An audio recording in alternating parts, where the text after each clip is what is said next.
श्री पार्वती ने कहा, भगवन, आप सब तत्वों के ज्ञाता हैं। आपकी कृपा से मुझे श्री विष्णु संबंधी नाना प्रकार के धर्म सुनने को मिले जो समस्त लोक का उद्धार करने वाले हैं। देवेश, अब मैं गीता का माहात्म्य सुनना चाहती हूँ, जिसका श्रवण करने से श्री हरि में भक्ति बढ़ती है।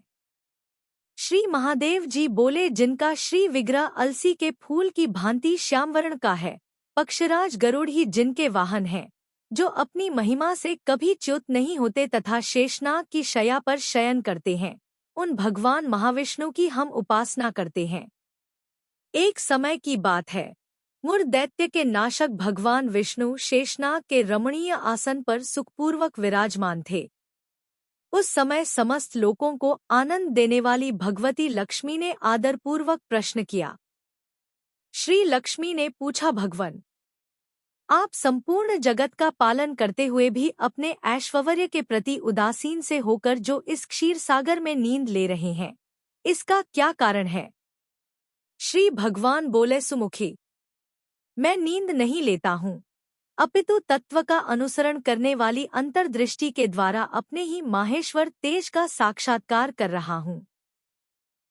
देवी, यह वही तेज है जिसका योगी पुरुष कुशाग्र बुद्धि के द्वारा अपने अंतःकरण में दर्शन करते हैं तथा जिसे मीमांसक विद्वान वेदों का सार तत्व निश्चित करते हैं। वह माहेश्वर तेज एक अजर, प्रकाश स्वरूप, आत्मरूप, रोगशोक से रहित, अखंड आनंद का पुंज, निष्पंद, निरीह तथा द्वैतरहित है। इस जगत का जीवन उसी के अधीन है। मैं उसी का अनुभव करता हूँ। देवेश्वरी, यही कारण है कि मैं तुम्हें नींद लेता सा प्रतीत हो रहा हूँ। श्री लक्ष्मी ने कहा, ऋषिकेश, आप ही योगी पुरुषों के ध्येय हैं। आपके अतिरिक्त भी कोई ध्यान करने योग्य तत्व है, यह जानकर मुझे बड़ा कौतूहल हो रहा है। इस चराचर जगत की सृष्टि और संहार करने वाले स्वयं आप ही हैं। आप सर्वसमर्थ हैं। इस प्रकार की स्थिति में होकर भी यदि आप उस परम तत्व से भिन्न हैं, तो मुझे उसका बोध कराइए। श्री भगवान बोले, प्रिय, आत्मा का स्वरूप द्वैत और अद्वैत से पृथक, भाव और अभाव से मुक्त तथा आदि और अंत से रहित है। शुद्ध ज्ञान के प्रकाश से उपलब्ध होने वाला तथा परमानंद स्वरूप होने के कारण एकमात्र सुंदर है। यही मेरा ईश्वरीय रूप है। आत्मा का एकत्व ही सबके द्वारा जानने योग्य है। गीता शास्त्र में इसी का प्रतिपादन हुआ है। अमित तेजस्वी भगवान विष्णु के ये वचन सुनकर लक्ष्मी देवी ने शंका उपस्थित करते हुए कहा, भगवन, यदि आपका स्वरूप स्वयं परमानंदमय और मनवाणी की पहुंच के बाहर है, तो गीता कैसे उसका बोध कराती है? मेरे इस संदेह का आप निवारण कीजिए। श्री भगवान बोले, सुंदरी, सुनो, मैं गीता में अपनी स्थिति का वर्णन करता हूँ। क्रमशः 5 अध्यायों को तुम 5 मुख जानो, 10 अध्यायों को 10 भुजाएं समझो तथा 1 अध्याय को उदर और 2 अध्यायों को दोनों चरण कमल जानो। इस प्रकार यह 18 अध्यायों की वामयी ईश्वरीय मूर्ति ही समझनी चाहिए। यह ज्ञान मात्र से ही महान पातकों का नाश करने वाली है। जो उत्तम बुद्धि वाला पुरुष गीता के 1 या आधे अध्याय का अथवा 1 आधे या चौथाई श्लोक का भी प्रतिदिन अभ्यास करता है, वह सुशर्मा के समान मुक्त हो जाता है। श्री लक्ष्मी जी ने पूछा, देव, सुशर्मा कौन था? किस जाति का था? और किस कारण से उसकी मुक्ति हुई? श्री भगवान बोले, प्रिय, सुशर्मा बड़ी खोटी बुद्धि का मनुष्य था। पापियों का तो वह शिरोमणि ही था। उसका जन्म वैदिक ज्ञान से शून्य एवं क्रूरतापूर्ण कर्म करने वाले ब्राह्मणों के कुल में हुआ था। वह न ध्यान करता था, न जप, न होम करता था, न अतिथियों का सत्कार। वह लंपट होने के कारण सदा विषयों के सेवन में ही आसक्त रहता था। हल जोतता और पत्ते बेचकर जीविका चलाता था। उसे मदिरा पीने का व्यसन था तथा वह मांस भी खाया करता था। इस प्रकार उसने अपने जीवन का दीर्घकाल व्यतीत कर दिया। एक दिन मूढ़ बुद्धि सुशर्मा पत्ते लाने के लिए किसी ऋषि की वाटिका में घूम रहा था। इसी बीच में काल रूपधारी काले सांप ने उसे डंस लिया। सुशर्मा की मृत्यु हो गई। तदंतर वह अनेक नरकों में जा वहां की यातनाएं भोगकर मर्त्यलोक में लौट आया और यहाँ बोझ ढोने वाला बैल हुआ। उस समय किसी पंगु ने अपने जीवन को आराम से व्यतीत करने के लिए उसे खरीद लिया। बैल ने अपनी पीठ पर पंग का भार ढोते हुए बड़े कष्ट से 7-8 वर्ष बिताए। एक दिन पंग ने किसी ऊंचे स्थान पर बहुत देर तक बड़ी तेजी के साथ उस बैल को घुमाया। इससे वह थककर बड़े वेग से पृथ्वी पर गिरा और मूर्छित हो गया। उस समय वहां कुतूहलवश आकृष्ट हो बहुत से लोग एकत्रित हो गए। उस जन समुदाय में से किसी पुण्यात्मा व्यक्ति ने उस बैल का कल्याण करने के लिए उसे अपना पुण्य दान किया।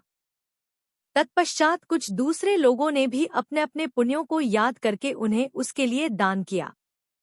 उस भीड़ में एक वेश्या भी खड़ी थी। उसे अपने पुण्य का पता नहीं था, तो भी उसने लोगों की देखा-देखी उस बैल के लिए कुछ त्याग किया। तदंतर यमराज के दूत उस मरे हुए प्राणी को पहले यमपुरी ले गए।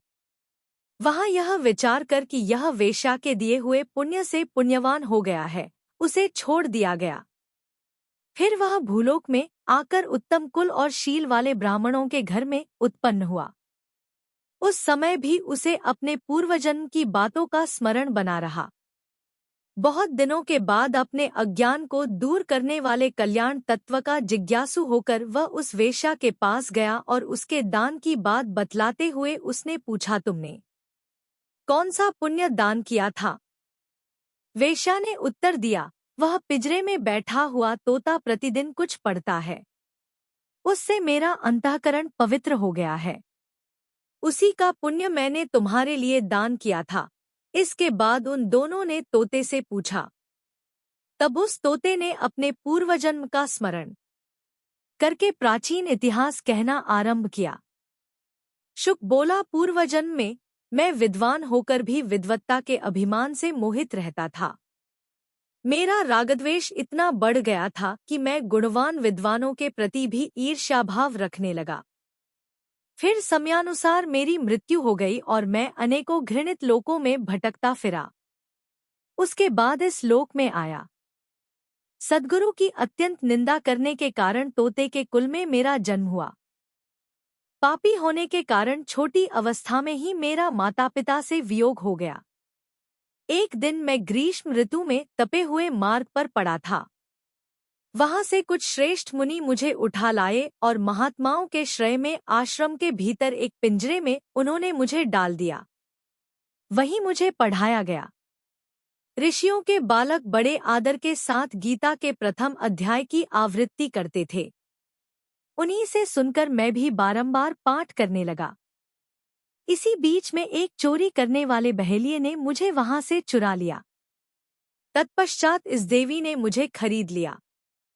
यही मेरा वृत्तांत है, जिसे मैंने आप लोगों से बता दिया। पूर्वकाल में मैंने इस प्रथम अध्याय का अभ्यास किया था, जिससे मैंने अपने पाप को दूर किया है। फिर उसी से इस वेश्या का भी अंतःकरण शुद्ध हुआ है और उसी के पुण्य से ये द्विजश्रेष्ठ सुशर्मा भी पाप मुक्त हुए हैं। इस प्रकार परस्पर वार्तालाप और गीता के प्रथम अध्याय के महात्म्य की प्रशंसा करके वे तीनों निरंतर अपने अपने घर पर गीता का अभ्यास करने लगे। फिर ज्ञान प्राप्त करके वे मुक्त हो गए। इसलिए जो गीता के प्रथम अध्याय को पढ़ता, सुनता तथा अभ्यास करता है, उसे इस भवसागर को पार करने में कोई कठिनाई नहीं होती।